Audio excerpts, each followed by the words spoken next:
Chapter 11. A detective assists. Mr. Drew hurried over to see what Nancy had discovered. She had picked up something from the ground directly under the tree. "What is it?" he asked. She held out her hand. In it lay a United States 25-cent piece. "I'm sure that man who climbed the tree dropped this. It implies that he's from our country." "You're right," her father agreed.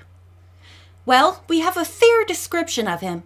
He's not very tall, has black hair, wears a gray suit of lightweight wool, and is probably an American. Do you think that's enough for the police to go on?" "It's a bit sketchy, but it sounds like Benny the Slippery One," her father replied. When they returned to the house to report their clue, they noticed a man walking up the driveway toward them. They waited for him. He was Japanese but spoke perfect English. He introduced himself as Mr. Nasuki and explained that his name meant ornamental button. "My ancestors made them and thus received the family name." Nancy's eyes twinkled. "If I should forget your name, you won't mind if I call you Mr. Button?" Mr. Nasuki grinned and said that he was the private detective who had come to watch the Misei house during the daytime. Later, he would be relieved by a night shift man.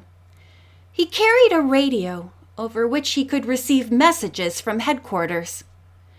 Nancy asked him if he could also talk to the chief. "Yes, indeed," Mr. Nasuki replied. "Have you a message for him?" "Yes, I do," Nancy replied, and showed him the American quarter and the shreds of cloth she had discovered in the tree. "We have already told the chief what the suspect looks like, and I'm sure he would be interested in this bit of evidence from his clothes." The detective promised to call headquarters at once and take the threads with him when he returned there in the evening. Nancy and her father thanked him and went into the house. Mrs. Misei was waiting to give them an invitation. "My husband and I are going to a wedding this afternoon. The parents of the bride have graciously invited you to come. I think you would be interested in watching a Japanese wedding." The Drews were happy to accept and asked what they should wear. Mrs. Misei said that she would lend Nancy a pretty kimono and flowers for her hair. Mr. Drew had brought a white summer suit with him, which would be appropriate. Nancy turned to her father. "We will have to get the bride and groom a presento," she said, and asked if he could go with her to a store where silver pieces were sold. Mr. Drew nodded, even though Mrs. Misei declared that this was not necessary. The Drews insisted, however, so she directed them to a shop within walking distance. Before Nancy and her father left, Mrs. Misei announced that she had a hairdresser's appointment in an hour. "I believe you would find it interesting to come along," she said to Nancy. "The beauty salon is in the basement of a hotel, and they specialize in getting brides ready for their weddings." "Perhaps I can get my hair shampooed and set," the girl said. "Then I won't feel that I'm being too inquisitive when I watch a bride prepare." Mrs. Misei offered to make an appointment for her and asked the Drews to please be back within an hour. When Nancy and her father reached the shop, she could not refrain from talking to the manager about the strange jewel theft the night before. "It was most unfortunate," he commented. "We think we have very tight security, but then one never knows." The Drews purchased a filigreed silver basket for the bride. The saleswoman told them such baskets were used by Japanese families to hold tea biscuits and little cakes with fruit. Nancy suggested to her father that they send a bud vase to the bride's parents. Both matters were taken care of, and the saleswoman promised that the gifts would be delivered before the wedding. Nancy and her father reached home just in time for her to go with Mrs. Mise to the beauty parlor. On the way, the young sleuth kept looking out the rear window. She was sure that a car was following close behind.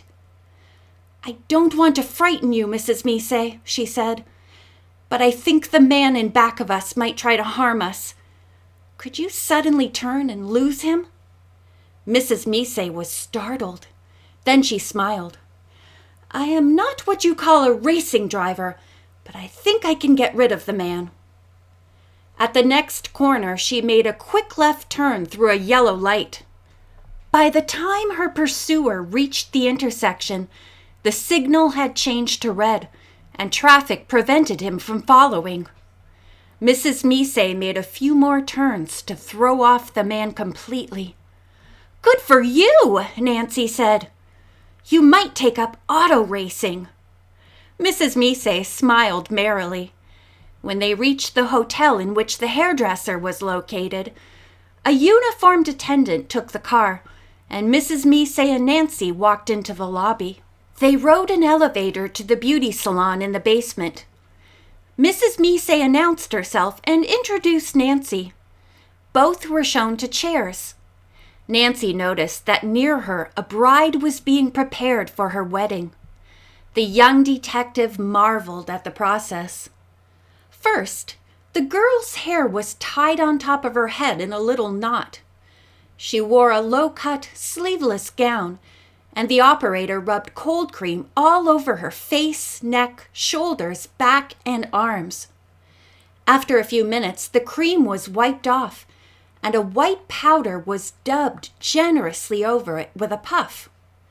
The same operation was repeated after a little while, and Nancy assumed that the process would continue until the bride-to-be had flesh the color of snow.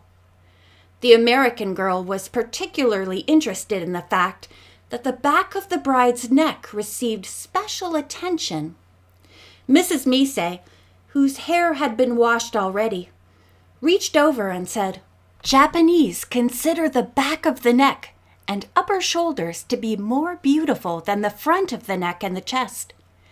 That is why it must be pure white." Nancy nodded. Just then her own attendant arrived and shampooed her hair. Nancy's hair was already combed before the process of whitening the bride was finished. As the beautician set Nancy's hair in loose pin curls, a dainty batiste slip was pulled cautiously over the bride's head and shoulders. Then she was told to lean back so that her eyebrows could be dyed coal black. While Nancy was left alone under the dryer, she could give the bride her undivided attention. The operator put pink lipstick on the Japanese girl in 3 applications. After each one, she brushed it daintily so that the lips finally became like a perfect rosebud. Nancy had to admit that while the girl looked very artificial, she was startlingly beautiful. After the makeup had been completed, the operator brought in the exquisite bridal kimono and adjusted it properly. At that moment, a messenger arrived with a large box containing the wig and hair ornaments. It was gently lifted out and set over the bride's hair. The headgear was a combination wig and hat that had no crown. A white band went completely around it, and fastened to the band were many combs and pins containing danglers of all sorts. Once more, Mrs. Mise leaned over and explained to Nancy that these were symbols. They indicate a long, happy life, lovely children, and enough money to be comfortable. The white cloth is called a tsuno hakushi. Translated, that means a horn concealer. It serves as insurance to the future husband that his bride will try not to show any horns of jealousy. Nancy grinned as Mrs. Mise got back under her dryer. It was not until both had their hair combed out that they felt free to talk. Suddenly, Mrs. Mise said, "Nancy, Didn't you mention a Mrs. Rossmeyer from your country who might be in Japan?" "Yes. Why?" Mrs. Misei replied, "I just overheard the girl at the desk say that Mrs. Rossmeyer had called to cancel her appointment." The information excited Nancy. "Mrs. Misei, please ask the girl if Mrs. Rossmeyer is staying at this hotel." The Japanese woman smiled and went to the desk. When she returned, her answer was, "Yes, Mrs. Rossmeyer is staying here." "I must see her at once," Nancy exclaimed. "I will wait here while you hurry upstairs and speak to the room clerk," Mrs. Misei said. "Find out which room the woman is staying in." Nancy nodded and went up the steps to the lobby. After a short wait, she was able to get the clerk's attention. "I would like to call on Mrs. Rossmeyer," Nancy said. End of chapter 11.